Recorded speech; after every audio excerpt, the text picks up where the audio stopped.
जब मेरे कंधों पर मेरा परचम था और नेशनल एंथम बजा तो वो जो फीलिंग्स थी वो मेरे लिए एक प्राउड मोमेंट था। इंटरनेशनली मेरा पहला इवेंट था। 135-140 के करीब बॉडी बिल्डर्स है जिन्होंने अपनी अपनी कैटेगरी में कंपटीशन खेला और ओवरऑल मैंने गोल्ड मेडल हासिल किया। मुझे कोई स्पॉन्सर नहीं था, मैंने सोशल मीडिया को अप्रोच किया। मेरे इलाके में ही एक अजमेरी लस्सी वाले अनस भाई हैं, उन्होंने मुझसे कहा कि यार मैं आपको स्पॉन्सर करता हूँ, आप कॉम्पिटिशन खेलने के लिए जाएँ।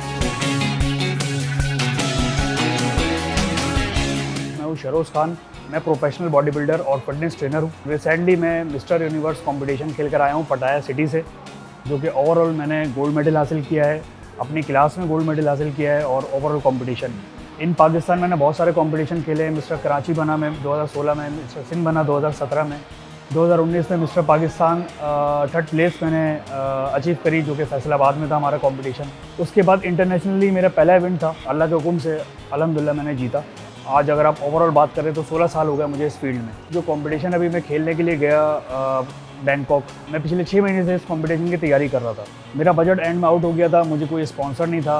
मैंने सोशल मीडिया को अप्रोच किया, वहाँ पे वीडियोस डाली। मेरे इलाके में ही एक अजमेरी लस्सी वाले अनस भाई हैं, उन्होंने मुझे बुलाया, उन्होंने मुझसे कहा कि यार मैं आपको स्पॉन्सर करता हूँ, आप कॉम्पिटिशन खेलने के लिए जाएँ। मैं फिर खेलने के लिए गया और अल्लाह के हुक्म से जीत कर आया। मुकाबले में आप समझ लें कि 28+ कंट्रीज़ थे जिन्होंने पार्टिसिपेट किया। 135-140 के करीब बॉडी बिल्डर्स थे जिन्होंने अपनी अपनी कैटेगरी में कंपटीशन खेला। मैंने 80+ कैटेगरी में ओपन बॉडी बिल्डिंग में कंपटीशन मैंने पार्टिसिपेट किया, अपनी क्लास में जीता और ओवरऑल मैंने गोल्ड मेडल हासिल किया।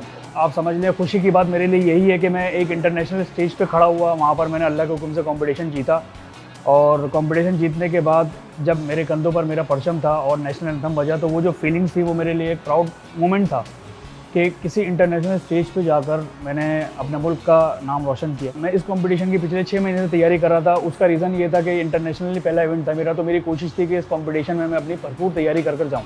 एंड के जो 20-25 दिन होते हैं वो बड़े टफ होते हैं, तो उसमें आपकी कार्ब लोडिंग जो होती है बंद हो जाती है, आप प्योर प्रोटीन पर आ जाते हैं। सिर्फ boil chicken, boil egg, black coffee, इन चीज़ों को आप इस्तेमाल कर रहे होते हैं। आप समझ लें कि वो जो एंड के 20 दिन होते हैं वो बहुत डिफिकल्ट होते हैं। देखिए प्रैक्टिस तो आप समझ लें कि मैं पूरा साल एक्सरसाइज तो करता हूँ, मैं ऑफ सीजन पर नहीं जाता। मेरी कोशिश होती है कि अपने आप को रेडी रखूँ, कोई भी कंपटीशन आए तो मैं उसको अपने आप को थोड़ा शार्प करूँ और कंपटीशन खेलने के लिए मैं रेडी हो जाऊँ। मैं कभी भी सजेस्ट नहीं करता किसी भी लड़के को कि यार आप इन चीज़ों पर आएँ। और हम लोग भी अगर तैयारी करते हैं तो स्टेरॉइड्स वगैरह नहीं लेते, हाँ सप्लीमेंट्स यूज़ करते हैं। सप्लीमेंट्स में प्रोटीन आ जाता है, BCAA आ जाता है, अमाइनो आ जाता है, प्री वर्कआउट आ जाता है, ठीक है ना, फैट बर्नर आ जाते हैं। शॉर्टकट की तरफ ना जाएं, अपनी डाइट से अपने आप को जितना अच्छा कर सकते हैं उतना अच्छा करें। आजकल लड़के जो जिम करते हैं वो समझते हैं कि जिम जाने से बॉडी बनती है। जिम जाने से बॉडी नहीं बनती, आपकी डाइट से बॉडी बनती है, क्योंकि डाइट 70% रिजल्ट देती है, एक्सरसाइज 30% रिजल्ट देती है। उस 24 घंटे में से आप 1 या 2 घंटे एक्सरसाइज करते हैं, बाकी 23 घंटे 22 घंटे आप डाइट करते हैं।